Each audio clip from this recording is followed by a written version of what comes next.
Now I got this thing I wrote just recently, and I was talking to a friend of mine. We were talking about poetry and everything, and I got off on a tangent. If you bear with me, this is like 5 pages, but I think you'll like it. It's called "I Used to Think I Was a Poet." What a joke! Now Kerouac was a poet. Sure, I hopped some freight and rode some rails, and I looked across the great America with wonderment. I met other hobos and talked shit with bums on Skid Row. Went hungry and froze on flat cars crossing New Mexico in winter snow. And I wrote a lot of poetry, but I ain't no poet. Not like Kerouac was a poet. I did not give my life and my soul for it, but I did hitchhike the long concrete ribbon of highways across America looking for just who in the hell I might be in this one-horse universe we all exist in. But me, a poet, hell, I just don't know. I'm a guy who lives some adventures, lives some lyrics, and some damn good songs.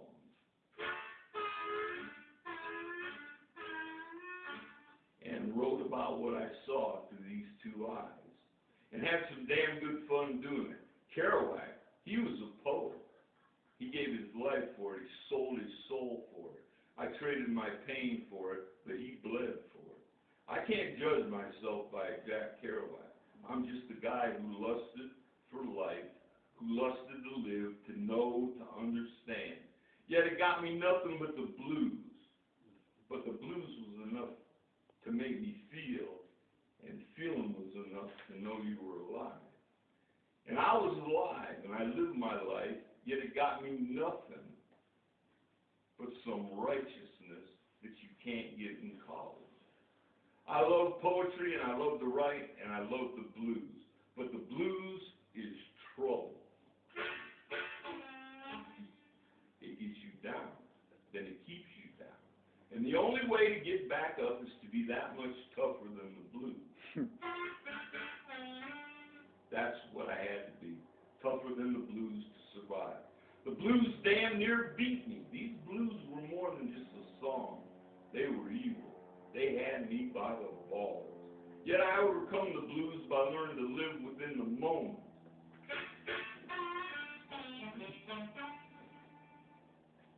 Living in the moment saved my life. Perhaps Kerouac died in the moment, at peace, in St. Pete on that Skid Row street, with a smile on his face. I don't know. But that is how I learned to really live, to get each technicolor drop of life by living in the now. I sit on a boxcar floor in the doorway, about midway between the engines pulling and the caboose. I am chain-smoking Camel cigarettes. The good ones, the ones without the fillers, the best cigarettes ever made. I am blowing my harmonica and watching the greatest country in the world pass by as I'm cutting through the middle of it on this giant diesel smoke belching black demon freight train doing 60 or 70 miles per hour, cutting through the belly of America. I am having the time of my life, blowing the blues and passing the day on this freight train headed west. As I'm playing, I have this pain, this weary, dreadful, nagging, clutching pain deep in the center of my very soul. This pain is self-defining. It don't go away. I got the blues, brother. That feeling the old black blues guys wrote about when they tried to tell America that the blues was nothing but a good man feeling bad. But what was a good man? I don't know, as I had never met one. I was just a young kid looking to get as far away as I could from the state of Ohio. And I was getting there in this moment-by-moment dream I was living and making up as I was going along, flying by the seat of my pants.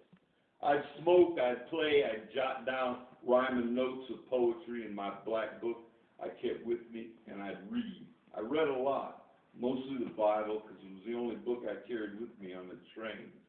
As I rode or when I hitchhiked, it was small and not cumbersome, fit in the pocket, and somehow it fit with what I was doing. I was searching, either for something I had and did not know it, something I had lost and was trying to relocate, or something I had never had and was trying to meet and make its acquaintance. The thing is, I was there on that train living one moment at a time, moment by moment, with very little or no expectations, just living, taking it all in, and writing my thoughts on little pieces of paper, on whatever I could find, because it was in me, and it was pouring out like water on parched ground. Mississippi, a guy from John Lee Hooker, he wrote a song called Boogie Children, and he said, I heard my papa tell my mama, let the boy boogie woogie. It's in him, and it got to come out. You know, and that's kind of what I was thinking about when I wrote it. Was this the beginning of a poet? Hell, I don't know, but I do know I was no Jack Kerouac. I was young, I was raw, I was untested, and I wasn't into dying for anything or anybody, but I was on the road, and I loved it. Doing what I wanted to do when I wanted to do it, I could starve to death if I wanted to, and I had no one there to tell me otherwise. I was alone and on my own. No schedule, no boss, just me and the wind. Nothing but empty pages to fill with the book of my life. My life has been poetry. My life has been a dream, like something you read in a novel or see on a screen. I remember my second grade teacher reading excerpts from Boxcar Kids, a story about orphan children who lived in a boxcar.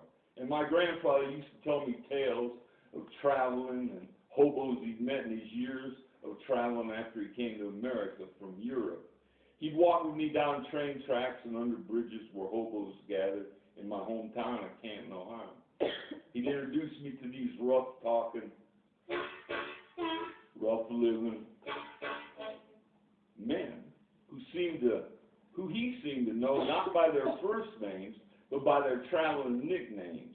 And my grandfather had a nickname too. This all intrigued me deeply at a very young age, an impressionable age. So it's no wonder I went the way I did, living out my dreams and fantasies day by day. And as the days went on and on until they passed and newer and harder days came to me begging for attention.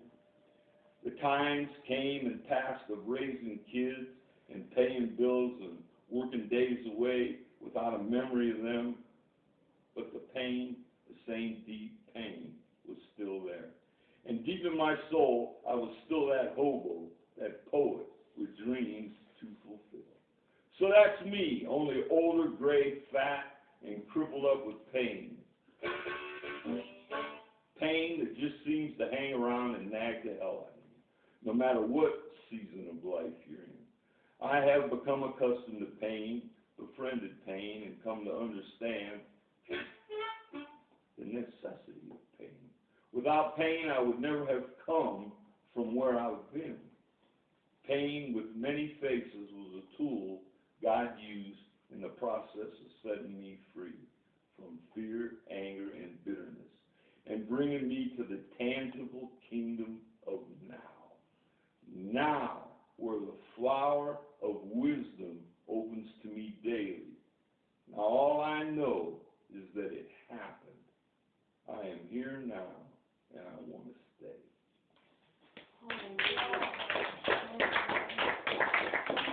And so, you're welcome. My daughter. You're welcome. I was wondering about that. Yeah, my daughter has done the same. Really? Yeah, man.